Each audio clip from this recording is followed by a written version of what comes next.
When we download a session from any AiM device, we get GPS information, and there's a number of channels. Sometimes it confuses people on which ones to use. So let's dig in and see what helps us the most.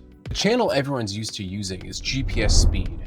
And the graph here, a time distance, really just gives us how fast the car was going at each point on the track. It's pretty easy to understand, and it's the basis of everything we work with. It's the first thing we're exposed to when we start working with Race Studio 3. The next two measures I want to look at are GPS longitudinal and lateral acceleration. These two channels give us how many G-forces, how much force pushed us forward or backwards, that's longitudinal, or left to right, and that one's lateral. The next two channels we're going to look at are GPS slope and altitude. Now, an important thing to remember, GPS altitude is not absolute accurate, but it's accurate to itself. So when we take a look at a track and we see that it has an altitude change of roughly 200 feet, it is about 200 feet. Was it really 591 feet above sea level? That's a little bit harder. The slope is how steep uphill or downhill we're going. And that's a great way to think about a corner to see, is it going uphill, downhill, and how steep, how much compression we get out of that. One of my favorite channels is the GPS radius. It tells us so much about the track. We know how sharp of a corner it is as we drive it, not just as it's paved.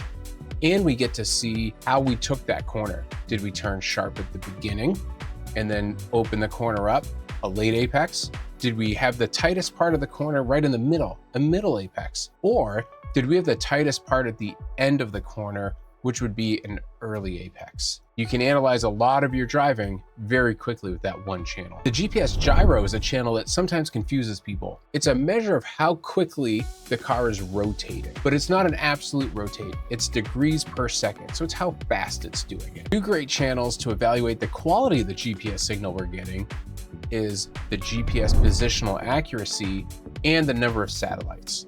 If we have a lot of satellites and a very low accuracy, we can see that we're getting great data. If you see some anomalies in your speed or something that doesn't make sense, this is a great spot to look and make sure you had good GPS reception. And it wouldn't be GPS information if we didn't have the actual latitude and longitude coordinates that go along with this data. These are really the heart of how Race Studio 3 calculates everything it does with the GPS, because these are all those individual points that the car was at that we can then calculate the speed, the G-forces, and everything. I hope this quick video gives you some insight into which channels you're going to use and what they all mean.